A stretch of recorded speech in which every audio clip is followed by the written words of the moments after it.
المؤامرة والعزلة التي فرضتها الفاشية تركيا على شخصية القائد عبد الله أوجلان، نقول على شخصية القائد عبد الله أوجلان ما زالت مستمرة، ما زالت مستمرة.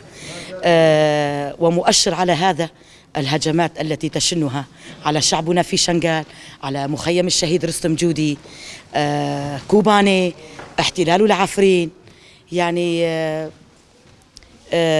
نستطيع أن نقول هذه استمرار المؤامرة. المؤامرة التي شنتها على القائد ما هي إلا عار أضافته تركيا على عارها السابق الملطخ بالدم.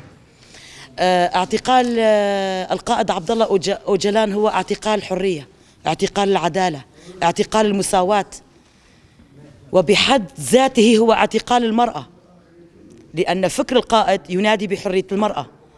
المرأة الحرة هي مجتمع حر، والمجتمع الحر هو شعب حر، والشعب الحر يعني الديمقراطية. العزلة اللا أخلاقية التي تفرضها على شخصية القائد عبد الله أوجلان زادتنا تمسكا وإصرارا على المشي على نهج هذه الفلسفة. تركيا لا تريد شم رائحة الديمقراطية في أي منطقة كانت، القائد عبد الله أوجلان بالنسبة للشعب الكردستاني هو حرية، وبالنسبة للشرق الأوسط هو أحلال الأمان والاستقرار.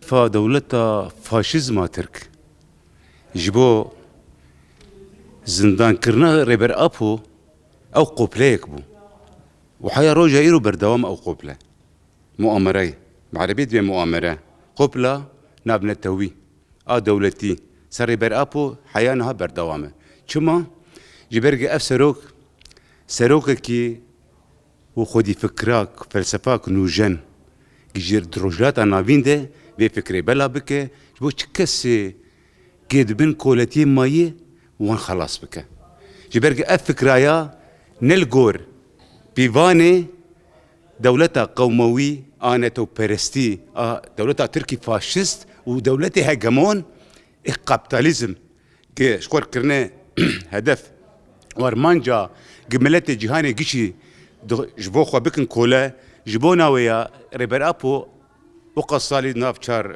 شار ديوارات الزندان دي جبونا بي اف دولت ناخذ سروكا كوك في سروكي ديك بروجاتا نابيم بيروحي هان جو كبي وعدالتي تيخنا ملتي روجاتا نابيتي جبونا بيا